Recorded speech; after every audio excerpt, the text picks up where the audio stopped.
আসলে সিডরের যে গুণের শেষ নাই, এটা তার প্রমাণ। একটু লক্ষ্য করেন একেবারে গাছের গোড়া থেকে কি পরিমাণ ফল সেট আপ। ইনশাল্লাহ এখন জুলাই মাস, তো এই সময় সাধারণত বিভিন্ন জাত বর্ষাকালে আসলে অনেক জাতের পুরুষ ফুলের সংখ্যাটাই বেশি থাকে।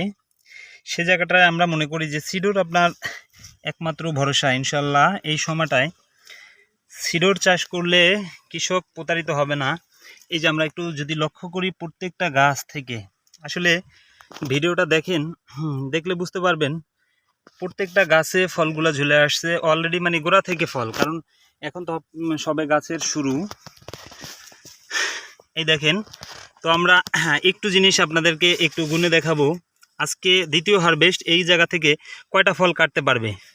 এই দেখেন, একটা, দুইটা, তিনটা, চারটা, পাঁচটা, ছয়টা, সাতটা, মানে এই যে 7টা ফল। এবং শাখা দেখেন একটা গাছ, এই যে দেখেন একটা গাছ থেকে এই যে এই 7টা ফল আজকে হারভেস্ট করতে পারবে।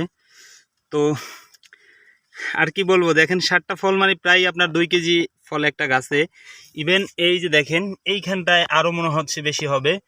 তো সিডর হচ্ছে কৃষকের প্রথম পছন্দ হবে। এবং কালার সাইজ শেপটা যদি একটু লক্ষ্য করেন, ভালো করে খেয়াল করবেন, প্রত্যেকটা শসাই ডার্ক গ্রিন এবং এত সুন্দর সাইজ শেপ। বাজারে তুলনামূলক অন্যান্য জাত থেকে অন্তত 2-1 টাকা বেশি কৃষক পাবে ইনশাল্লাহ, এটা আমি আশাবাদী।